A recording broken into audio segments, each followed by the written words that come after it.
इस साल के पहले सूर्य ग्रहण में दिखेंगे ये ग्रह, आसमान में दिखेगा अनोखा नजारा।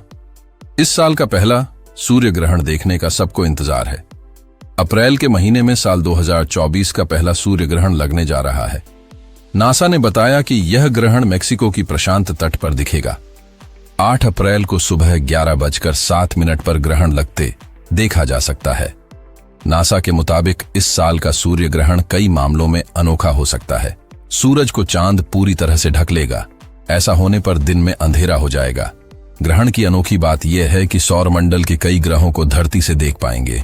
इनमें मुख्य रूप से 2 ग्रह बृहस्पति और शुक्र को देखा जा सकता है। ग्रहण अटलांटिक, उत्तरी अमेरिका, पश्चिमी यूरोप, पैसिफिक आइलैंड, कनाडा और इंग्लैंड जैसे देशों में साफ दिखेगा। यदि पृथ्वी किसी ब्लैक होल में गिर जाए तो उसके गुरुत्वाकर्षण के कारण पृथ्वी का अस्तित्व नष्ट हो जाएगा। ब्लैक होल का गुरुत्वाकर्षण इतना शक्तिशाली होता है कि वह प्रकाश को भी अपने अंदर खींच लेता है और कोई भी वस्तु जो इसके अंदर चली जाती है वह वापस नहीं आ सकती। वैज्ञानिकों के अनुसार ब्लैक होल में गिरने पर 3 संभावित घटनाएं हो सकती हैं। स्पेगेटिफिकेशन, ब्लैक होल के गुरुत्वाकर्षण के कारण धरती और उस पर मौजूद सभी चीजें लंबी और पतली होकर स्पेगेटी की तरह खींच सकती हैं। उच्च रेडिएशन, ब्लैक होल के अंदर उच्च स्तर की रेडिएशन होती है जिससे धरती पर मौजूद सभी जीवन रूप तुरंत नष्ट हो जाएंगे। होलोग्राफिक इमेज, एक सिद्धांत के अनुसार ब्लैक होल में गिरने वाली वस्तु की होलोग्राफिक इमेज बन सकती है और वह अपने मूल रूप में भी सही सलामत रह सकती है। यह एक बहुत ही जटिल और रहस्यमयी प्रक्रिया है और विज्ञान अभी भी इसके बारे में अधिक जानने की कोशिश कर रहा है। यह तो आप जानते ही होंगे कि पृथ्वी 365 दिनों में सूर्य का एक चक्कर पूरा करता है। पृथ्वी सूर्य का चक्कर लगाने के साथ ही अपने अक्ष पर भी घूमती है। इस वजह से दिन और रात होती है।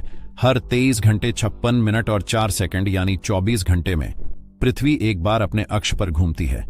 वही बात करें चंद्रमा की तो ये पृथ्वी के साथ ही सूर्य का भी चक्कर लगाता है। जानकारी के लिए बता दें कि पृथ्वी और चंद्रमा की तरह सूर्य भी लगातार घूमता रहता है। अब सवाल ये उठता है कि अगर सूर्य भी लगातार घूमता रहता है तो यह किसके चारों ओर घूमता है? नासा के मुताबिक सूर्य किसी दूसरे ग्रह या तारे के चारों ओर नहीं बल्कि अपनी धुरी पर घूमता रहता है।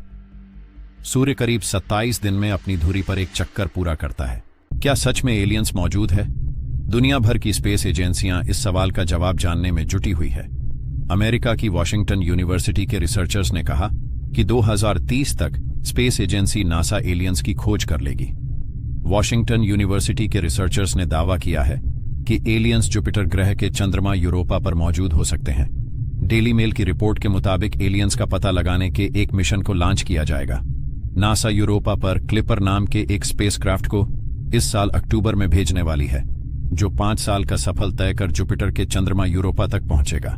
जानकारी के मुताबिक इस स्पेसक्राफ्ट को बनाने में लगभग 1500 करोड़ रुपए खर्च किए गए हैं। ये 2030 तक यूरोपा चंद्रमा तक का सफर पूरा कर लेगा। हम यही सोचते हैं कि पूरे ब्रह्मांड में सिर्फ एक पृथ्वी है, लेकिन ऐसा नहीं है। ब्रह्मांड में हजारों पृथ्वी जैसे ग्रह हैं। जीवन पृथ्वी के अलावा कितनों पर है यह पता नहीं। खगोलविदों का दावा है कि हमारी आकाश गंगा में पृथ्वी जैसे लगभग 100 अरब ग्रह हो सकते हैं। इस तरह ब्रह्मांड में मौजूद 500 अरब से ज्यादा आकाश गंगाओं से गुणा की जाए तो हमारे ब्रह्मांड में लगभग यह संख्या सेक्सटिलियन बताई जाती रही है। हमारा सबसे नजदीकी संभावित रहने योग्य ग्रह ताऊ सेटी ई कोर है। ताऊ सेटी ई कोर पृथ्वी से 11.9 प्रकाश वर्ष दूर है। अब तक के सबसे तेज स्पेसक्राफ्ट से भी वहां पहुंचने में करीब 51,000 साल लग जाएंगे।